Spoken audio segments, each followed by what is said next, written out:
Hi hello నమస్తే welcome back. నేను మీ host అక్షర విహారీ.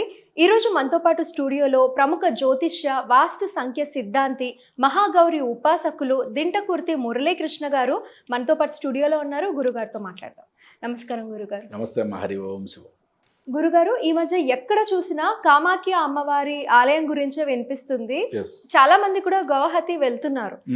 కామాఖ్య అమ్మవారి దర్శనానికి వెళ్తున్నామని వినిపిస్తూ ఉంది. ఇన్స్టాగ్రామ్ లో ఎక్కడ చూసినా, అలాగే యూట్యూబ్ లో ఎక్కడ చూసినా అదే. అయితే అమ్మవారిది కూడా ఆలయం కూడా శక్తిపీఠంలో ఒకటి. అయితే ఆ ఆలయం యొక్క విశిష్టత ఏంటి అంటారు, చెప్పండి.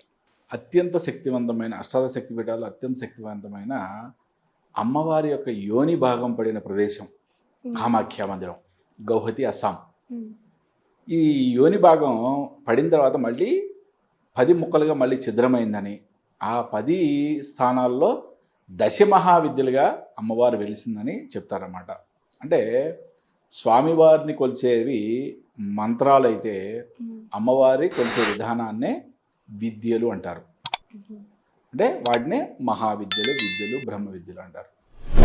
అంటే ఈ యొక్క దశమహావిద్యలు నిలబడి ఉన్న క్షేత్రం అత్యంత శక్తివంతమైనది. తంత్రశాస్త్రంలో ఈ యొక్క కామాఖ్య శక్తిపీఠం గురించి చాలా అద్భుతమైన ప్రస్తావన ఉంది. ఓకే, అంటే తంత్ర సాధకులకి ఇది ఒక భూతల స్వర్గం అని చెప్పుకోవచ్చు. అసలు అష్టాదశ శక్తిపీఠాలు ఏంటి, అసలు ఈ అమ్మవారు 18 శక్తిపీఠాల్లో వెళ్ళడం ఏంటి అనే క్వశ్చన్. ఎందుకంటే అష్టాదశ శక్తిపీఠాలు కూడా తెలవని వాళ్ళు చాలామంది ఉన్నారు ఇవాళ.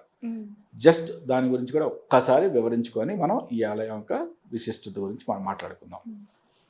దక్ష ప్రజాపతి ఒక మహాయాగాన్ని తలపెట్టాడంట. తలపెట్టి తన కూతురైన సతీదేవిని, అల్లుడైన పరమశివుడిని పిలవలేదు. ఓకే, వాళ్ళని పిలవడం ఆయనకి ఇష్టం లేదంట, పిలవల. అయితే సతీదేవి ఆ యాగానికి, పుట్టింటి వాళ్ళు చేసే యాగానికి వెళ్ళాలని చెప్పి స్వామివారి యొక్క అనుజ్ఞ కోరుద్ది. స్వామి అంటారు, పిలవని పేరండానికి వెళ్ళొద్దు, అవమానాలు పాలవ్వాల్సి వస్తుంది, వద్దని చెప్తారు ఆయన. కానీ అమ్మ వెళుతుంది. వెళ్తే దక్ష ప్రజాపతి స్వామివారిని అవమానిస్తే అమ్మ కోపంతో తన కాలి బొటనవేలుతో నేల మీద రువి ఆ యొక్క ఉద్భవించిన అగ్నిలో తను ఆహుతైపోతుంది. ఈ విషయం తెలిసిన పరమశివుడు మహాకోపోద్రిక్తుడై తన జటాజోట నుంచి ఒక జడని లాగి నేలకేసి కొడితే అక్కడ వీరభద్రుని యొక్క సృష్టి జరుగుతుంది. ఆయన వెళ్ళి మొత్తం యొక్క యాగాన్ని మొత్తం సర్వనాశనం చేసేస్తాడు. మహా ఉగ్ర రూపంలో వచ్చి ఆయన సర్వనాశనం చేసేస్తాడు. అయితే స్వామివారు, పరమశివుడు అమ్మవారి యొక్క శరీరాన్ని తన భుజాల మీద వేసుకొని ప్రళయతాండవం చేస్తాడు.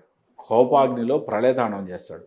మొత్తం 14 లోకాలు అల్లాడిపోతాయి. విష్ణుమూర్తి స్వామివారిని ఏ విధంగా శాంతింపచేయాలి అని ఒక ఆలోచించి అమ్మవారి యొక్క శరీరాన్ని 18 భాగాలుగా చేసి భూమి మీదకి విసిరేయడం జరిగిందంట. అవి ఏ ప్రదేశాల్లో పడినాయో వాటినే మనం అష్టాదశ శక్తిపీఠాలు అంటాం. అదేవిధంగా అమ్మవారి యొక్క యోని భాగం ఎక్కడైతే పడిందో అదే మనకి కామాఖ్య. మళ్ళీ ఆ పడిన యోగి భాగం 10 ముక్కలుగా ఛిద్రమైందని, వాటి నుంచి ఉద్భవించిందే దశమహావిద్యలని మనకి పురాణాల్లో చెప్పబడింది. అంటే జనరల్గా అన్ని దేవతా ఆరాధనలన్నీ కూడా మనకి దక్షిణాచార పద్ధతిలో జరుగుతాయి. దక్షిణాచారం అంటే సాత్వికమైన సాధన, మంత్ర, యంత్ర, తంత్ర కదా. అంటే మంత్రము, యంత్రము ఎక్కడైనా సామాన్యం.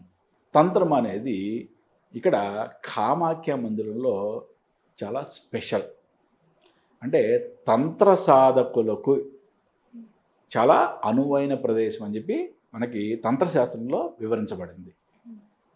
ఇక్కడ మనకి ఏ దేవత ఆరాధన అయినా సరే దక్షిణాచారము, వామాచారము. మళ్ళీ వామాచారంలో 2 విధాలుగా వామాచారాన్ని విభజింపారు.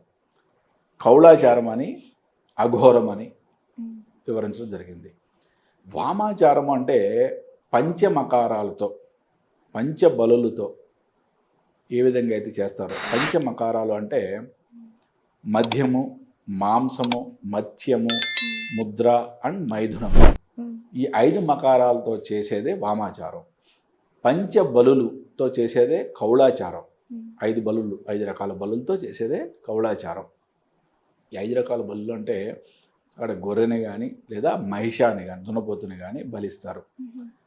ఇంకా పావురాల్ని, చెరుకు గడని, ఒక కుండని, గుమ్మడికాయని, ఇట్లా ఒక 5 రకాల బలుల్ని అక్కడ పంచబలుల కింద ఇస్తారన్నమాట కౌళాచారంలో. మరి అఘోరం అంటే ఘోరం కానిది అంటే మళ్ళీ అఘోరంలో కూడా వామాచార కౌళాచారానికి మిక్స్డ్గా ఒక ఆచారం ఉంటుంది అనమాట. అంటే ఈ 3 విధానాలుగా అమ్మవారిని ఇక్కడ పూజిస్తారు. అంటే వామాచారంలో చేసేవాళ్ళు కానీ, కౌళాచారంలో చేసేవాళ్ళు కానీ, అఘోరంలో చేసేవాళ్ళు కానీ, ఈ 3 ఆచారాలు పాటించేవాళ్ళు ఎక్కువగా ఈ యొక్క కామాఖ్య దేవి మందిరంలో అమ్మవారిని కొలుస్తారు. అంటే మేము రీసెంట్గా అక్కడ గుప్త నవరాత్రులు, రాబోయే గుప్త నవరాత్రుల్లో 6th జూలై నుంచి 15th జూలై వరకు మేము అమ్మవారి యొక్క అనుగ్రహంతో అక్కడ చేస్తున్న శతచండీ రుద్ర సహిత దశమహావిద్య మహాయాగం, దానికి సంబంధించిన ఏర్పాట్లకి మేము అక్కడికి వెళ్ళడం జరిగింది. మహా అద్భుతమైన క్షేత్రం. అమ్మవారు అక్కడ మనకి ఒక డిఫరెంట్ ఫీలింగ్, ఓకే, వేరే లోకంలో ఉన్నామా అనే ఫీలింగ్ ఉంటుంది అనమాట. చాలా అద్భుతమైన క్షేత్రం.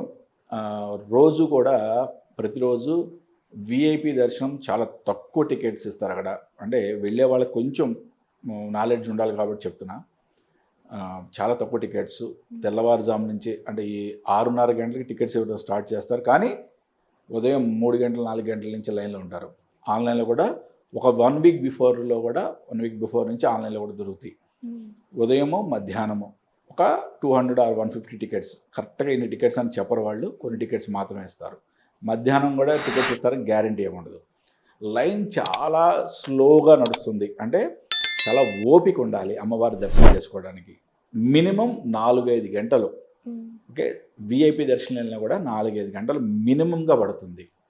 అమ్మవారు చాలా కిందగా ఉండడం, అమ్మవారి యోని రూపంలో ఉండడం. ఇక్కడ ఒక విగ్రహం రూపం అంటూ అమ్మవారు ఉండరు, ఓకే. అమ్మవారు ఒక యోని శిల రూపంలో ఉంటారు. ఇక్కడ యోని పూజ చాలా ప్రాముఖ్యత. అన్నిటికన్నా ఇంపార్టెంట్గా అమ్మవారు ఋతుస్రవం జరుగుతుంది. అమ్మవారికి బహిష్ట అవుతుంది ఇక్కడ సంవత్సరానికి ఒక్కసారి జూన్లో. రేపు రాబోయే జూన్లో అమ్మవారు ఇక్కడ బహిష్ట అవడం అంటే ఆవిడకి మంత రావడం జరుగుతుంది.